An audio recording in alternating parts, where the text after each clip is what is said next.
Alors, initialement, j'ai eu un parcours de formation assez court. J'ai passé un bac électrotechnique. Euh, donc ça s'appelait le bac F3 à l'époque. Et ensuite, j'ai fait un an en automatique industrielle informatisée.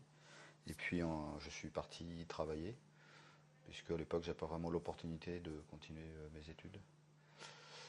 Et donc, j'ai travaillé directement dans des petites PME. Ensuite, j'ai fait un petit intermède pour aller remplir mes obligations militaires. Et en rentrant, j'ai réussi à retravailler pour la même compagnie et j'ai réussi à surfer sur la vague des terminaux GSM. Donc à l'époque, il y avait vraiment beaucoup de demandes. J'ai travaillé donc sur tous les tout premiers terminaux GSM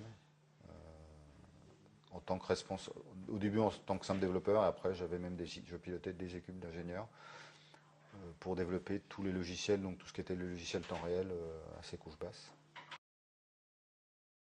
J'ai connu la VE par l'intermédiaire de ma femme qui m'a un peu motivé au début à faire ça, en me faisant prendre conscience qu'effectivement, peut-être qu'un jour, en changeant de société, le fait de ne pas avoir de diplôme, d'être juste un self-made man, serait un handicap.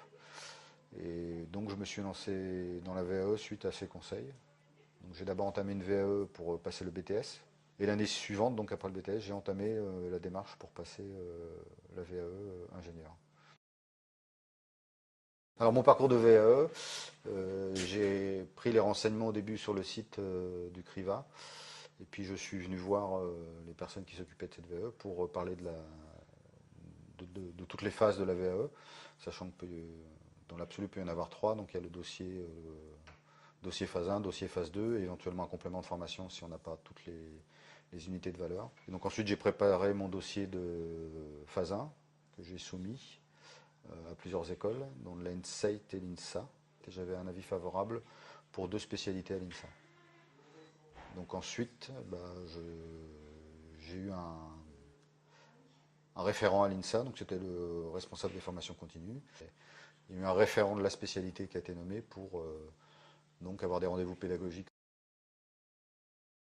Alors ne pas négliger le facteur temps, parce que c'est quand même très consommant en temps.